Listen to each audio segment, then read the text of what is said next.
Madagascar is a world unto itself. Some call it the 8th continent. It is an island of unique beauty and diversity. I live on an island of an island. I am Malagasy, but my people are known as the Sakalava. You might come to my small island and feel as if you found a paradise, an escape from the troubles of life. But there is a darkness here, brought here by my ancestors many years ago. This darkness surrounds me like an ocean. It binds me to our past. Long ago, my people were one with the Sakalava, but not anymore. I am an Antakarana, and our story is one I have known all my life. We were on the run, fleeing to save our lives and our culture. The Merina people were conquering all the Malagasy tribes, but we would not submit. We fought and fled. We hid in caves.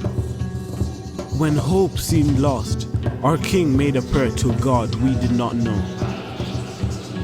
He vowed that if our people were saved, we would follow the religion of Muhammad. So my people, led by the king, left the caves and escaped to the open sea.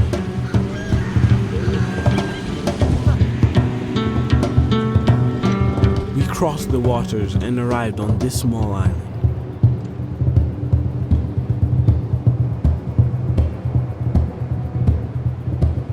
That was a long time ago.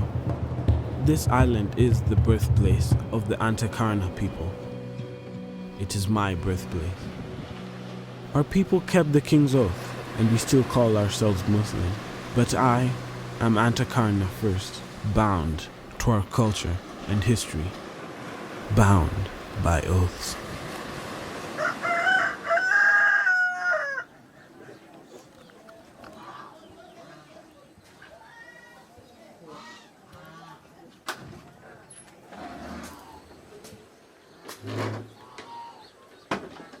Life in our Sakalava village has many joys. My people are fishermen. We grow rice and keep animals.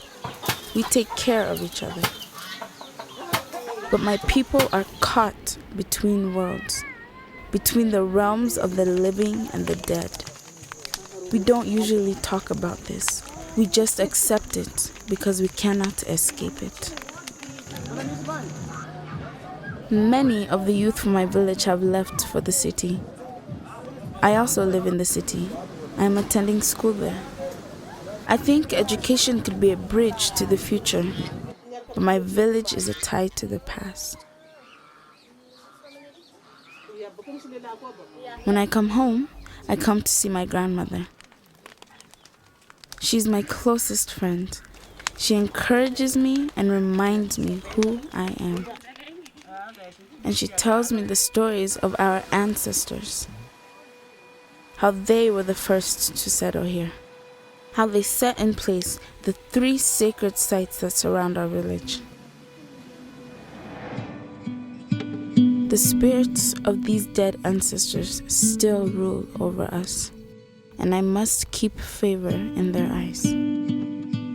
When I am in the village, I feel this connection, this bond, sometimes like a chain around my heart.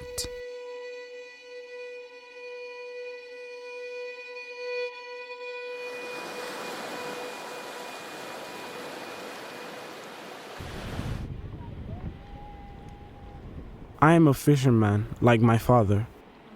I have many brothers, but I am fortunate to be the one he takes with him on his boat. We fish almost every day. My father is also a diver, the strongest in the whole island. He can dive 100 feet below the water. Sometimes I count the minutes and wonder if he will ever surface, but he always does, and with valuable sea creatures that help support our village. The Antakarana people have everything they need right here. We're cut off from the mainland, but connected to our ancestors. no matter where we go. At night, we retell the stories in songs and chants of how our people were delivered from the conquering mariner, and how the dead kings still speak to us through sacred stones.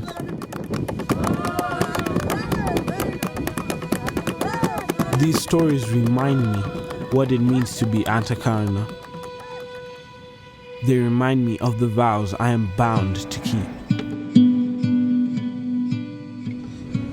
Sometimes I think about the world across the sea, about the oppression my people fled from, and I wonder sometimes why it feels like I'm still running. These dead ancestors are tied to all things. If we have questions or petitions, they are the ones we go to. I go to the stones, take off my sandals and approach, bow down, and maybe leave an offering of food or cloth. Here, my ancestors will hear me. I can bargain with them. At the sacred trees, I ask the spirits for protection and for success in school. I make a vow, something I give in return for these favors. And I must keep my end of this bargain. To neglect this is taboo. Misfortune or sickness will overcome me. Even my whole village could suffer. Our ancestors can also come to us in ceremonies like the Truma. Many people will gather and sing for hours until suddenly the medium is transformed. A spirit will enter her, and the people will wonder just what kind of spirit it is. There are spirits who help us, bringing good advice for a problem or healing for an illness, and there are spirits that bring only trouble. There are frightening things I do not understand. Why the spirits are sometimes demanding and dangerous. Why sometimes my vow is not enough. Maybe there is more I can do. Someday I will take the pilgrimage to the sacred caves. This journey will give me favor in the eyes of our ancestors. I know Sakalava who go to a church. When the spirits are silent, they pray to a statue instead. But I don't know if it makes any difference. It is a Mariner religion, foreign to me. I know Antakarana who are praying to Allah for favor. They are looking for the same thing that I am. Everyone I know is like me. They do what I do. They fear what I fear.